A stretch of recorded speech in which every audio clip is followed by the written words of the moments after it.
Here with Rich Marotta. Now, Rich, talk to us about Terence Crawford, Victor Postol, because a lot of fight fans, a lot of fight critics, including myself, thought this fight was going to be 50-50. However, Terence Crawford took control right from the beginning and is now the reigning Ring Magazine Junior Welterweight Champion of the world. Well, I thought it was a masterful performance by Terence. I think he knew exactly what he had to do to win.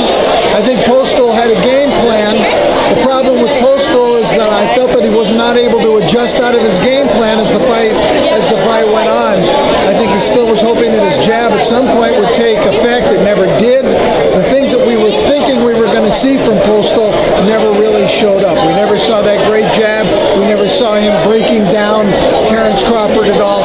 Crawford took control of the fight and really, after about 3 or 4 rounds, never let him back into the fight. You know, it's interesting because Victor Postol normally would utilize that jab and follow up with a straight right hand. He seemed to have no answers, couldn't cut off the ring, wasn't quick enough, not so much with his punches, but just his boxing IQ was left outside that boxing ring. I thought he did a terrible job of cutting off the ring. He was not able to cut off the ring the whole night.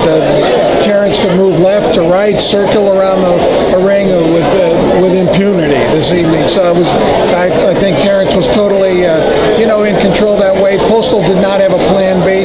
I was saying during the international telecast that he had to break out of what he was doing. I could see that 6-7 rounds in. You just got to do something different. Go reckless, grab him, maul him, throw him into the corner. Try to throw him off balance. Anything. Just don't keep doing the same thing because it wasn't working. Somewhere around the 12th and final round, he did go for broke. However, he didn't show any of that tenacity, any of that, I got to get this fight, I got to get this knockout. It just simply wasn't there. Where does Postol go from here? Well, there's still a lot of good fighters around, and he could probably, be right in there and competitive with anybody in the, in the division. But that's a tough loss in terms of the complete domination of Terence Crawford in there. So it's going to be hard to build himself up to that point again where he can command, big money or really big respect. And it's no doubt that Terence Crawford is, without a doubt, pound for pound, one of the best fighters in the world.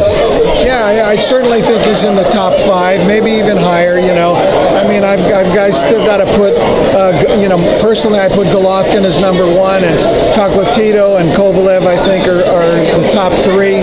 But anywhere after that, I think Terence Crawford is right in there. Last question: could we possibly see Crawford versus Pacquiao? Yeah, we could, and Mayweather tied Pacquiao in knots, basically with boxing and speed, reflexes, quickness. It's possible Terence Crawford could do the same.